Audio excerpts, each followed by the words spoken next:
Welcome back. Busy week, more action now. Britain's Derek Angol, who defended his Commonwealth Cruiserweight title this week. A man about whom you know plenty. You used to spar with him, Derek.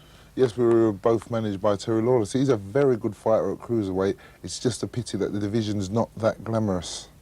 His opponent, Dave Russell, 26 fights, 118, 12 KOs, lost 5, drawn 3. It's iffy, isn't it? Well, no, I don't think so. I think it's a challenge for a title. You have to be a good fighter, and the fact that he's in there challenging for a title is fact enough. It's credit, doesn't it? Yeah, you're worried Mickey's going to have another go. You shot down Frank's opponent last week, and he wasn't pleased, was he? Eh? No, Mickey didn't say anything. Mickey doesn't complain. Frank Brunel I was talking about. Let's concentrate on Derek Angol. It's his 4th defence of a title that he won back in November 1989. The opponent, Dave Russell of Australia. Newcastle-born, but Dave emigrated with his parents at an early age. Commentator, Ian Dark. Now this, ladies and gentlemen, is the main event on this evening's programme for the Cruiserweight Championship of the Commonwealth. Presenting and introducing in this corner, ladies and gentlemen, from Australia, the challenger, Dave Russell.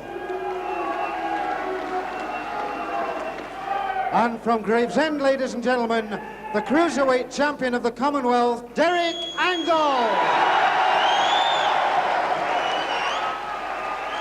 So a 4th defence of the Commonwealth Cruiserweight Championship for Derek Angol, the tall, rangy fighter from Gravesend. On the left of your picture there, the two fighters getting their final instructions from referee Mickey Van. Well, this really is the bright young prospect against the fading talent on a last chance to make something of his career. Angol unbeaten in 24 contests, and he's won 20 of them inside the distance, including the last 7. Another interesting statistic about Angol is that he's had 15 of his 24 opponents on the floor at one stage or another in his contests. But yet really to gate crash into the big money or the glamour stakes. Angol very useful behind that left jab. Of course, he has a very long reach indeed. Russell with the Marvin Hagler hairstyle, but on his record so far, you'd have to say that similarities end there. He's got 18 wins, 5 defeats and 3 draws on his record, Russell, and he's been knocked out 3 times and lost on points to Jean-Maurice Chanet, who in this commentator's opinion was one of the least distinguished European heavyweight champions of all time. He also lost on points to the American journeyman Jack Johnson in 1989. On paper, it should be a clear win for Angol, but you never know. Big reach advantage for him. He's using that jab quite well in the opening stages and looking to break up the Australian. He's got his gloves held high. Russell, in fact, was born in Newcastle in England, but his parents emigrated to Australia in the 60s, and these days he's based in Melbourne. Just not quite finding his timing and the range just yet, Angol. But that's a good jab from him, really rocked Russell's head back onto his shoulders.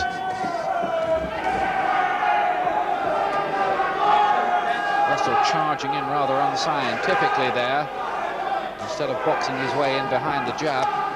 Good left to the body there from Angol, then the left hook, tried the right uppercut inside as well. Didn't land with too much snap. But Angol's been in very good form of late. He looks very competent. He's never really come close to losing yet so far, though, of course, the big tests in his career almost certainly lie ahead of him. Into the last few seconds of this first round, and Angol will have taken this. He's landed with some crisp jabs without ever really moving into top gear just yet.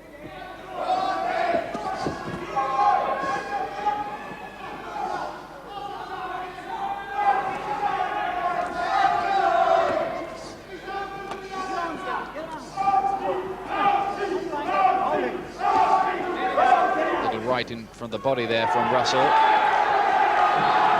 Angol looking to open him up there and unload with Russell on the ropes. Good right uppercut inside there, right at the end of the round for Derek Angol. Well, in the corner there, Terry Lawless and Frank Black, and there's a check on Derek Angol's record. Unblemished so far. But he's got to get on with things. He'll be 27 next month. Some action from that first round. Little right, didn't quite have the timing in his punches in this first round, Angol, but dominated the round. Not much of that landed very cleanly, did it?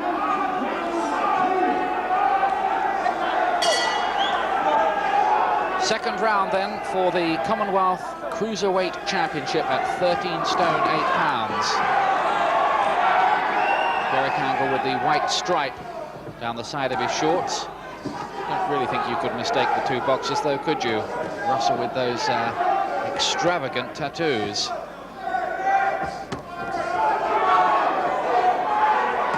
Even on his legs. Angol has talked about moving up to heavyweight. He's in the same stable that Gary Mason used to be in before his retirement, and that Frank Bruno has been in, although Bruno no longer managed by Terry Lawless but by Mickey Duff.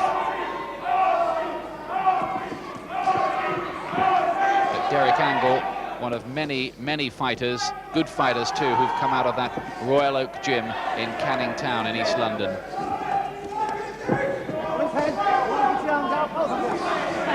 Referee Mickey Van having something to say to the fighters. Angol still dominating things behind that jab of his, but without so far really finding his true rhythm.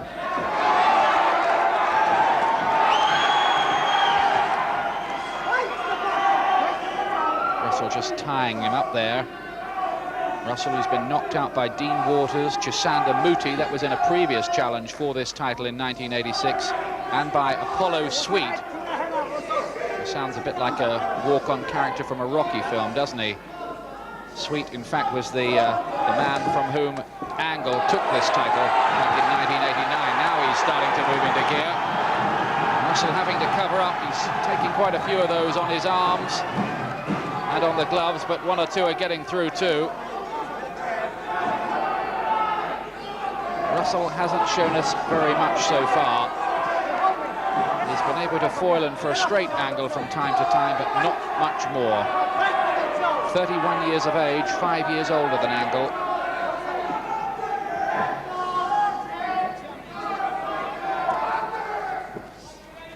Angol, who's been a pro for 5 years, and he's been on a very good run. He knocked out Andy Strawn, the former British champion, stopped Dave Garside in a couple of rounds to win the British title. He hammered the former British champion TJ in 3 rounds, and he's never been on the floor himself.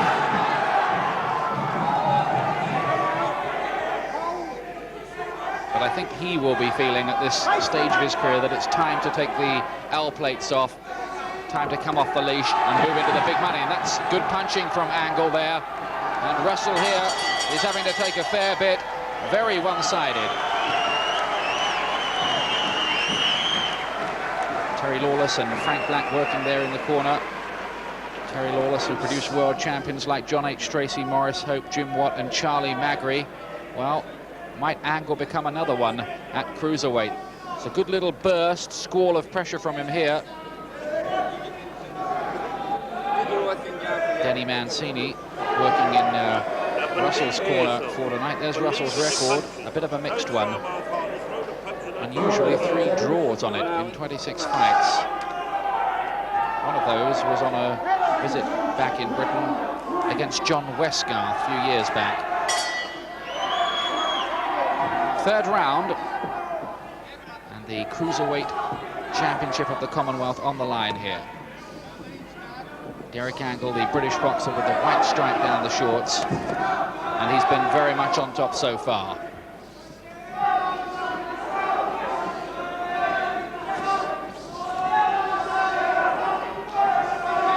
Russell, in many ways, have to say this, a pretty unsatisfactory opponent. His record didn't look too promising going into this, and his performance has rather mirrored that opinion.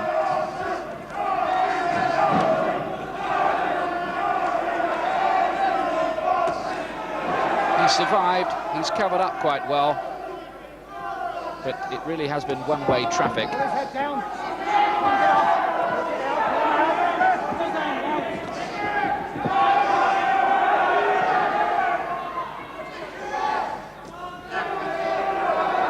Angol, the British and Commonwealth champion, taking the route that Glenn McCrory took before he became world champion at this weight. It's a good left hook there from Angol. Very little coming back from Russell at all. It's almost target practice out there for Angol at the moment. Thudding in that jab now with increasing regularity, and then opening up with combinations from time to time as well.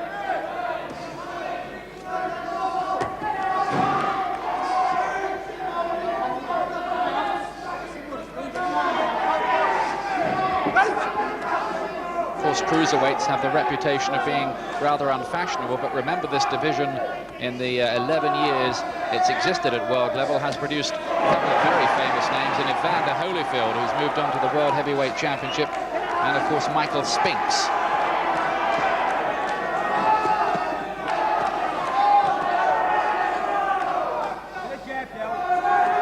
Angol would just love to become a household name with the British public. Craves the breakthrough. Watch use of the head, says referee Mickey Vann to Russell.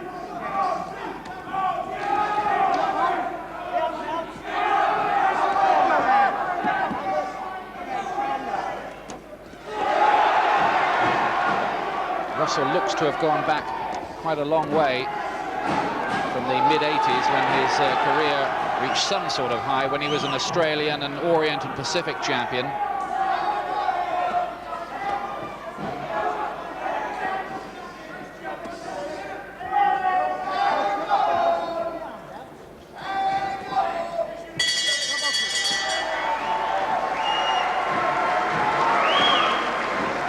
So 3 rounds gone, and 3 rounds to Derek Angol, who lives at Gravesend with his wife Sarah, and invests his money in properties, which he then restores. Well, the property he'd really love, of course, is a World Championship belt, and that chance may not be far away.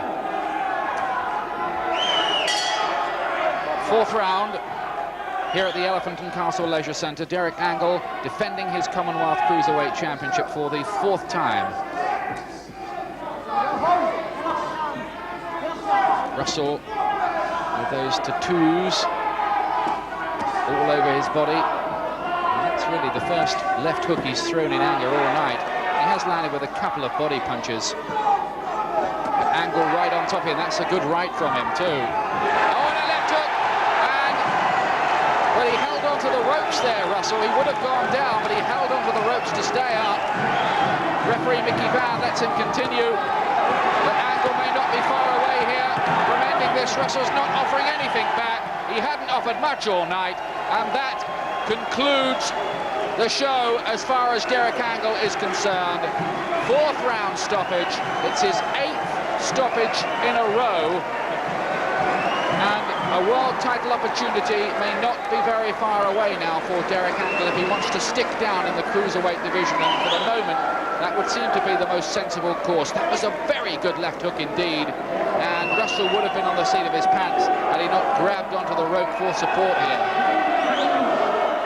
And then this was the attack following up, the punches raining in, pouring on the punishment angle, nothing coming back. Perfectly timed intervention from referee Mickey Vann. And Derek Angol retains the Commonwealth Cruiserweight Championship. He's rated in the top 10 by the WBC, the WBA, and the IBF.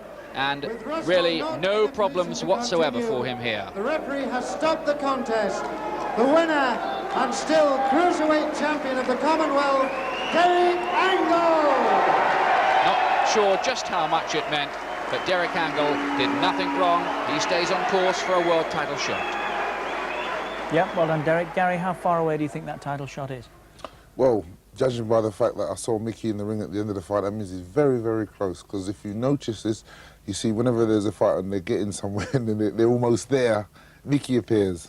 You were saying during that fight that you feel, I mean, he's desperate for recognition, Derek, isn't he? He may have to step up to the heavyweight division in order to get it.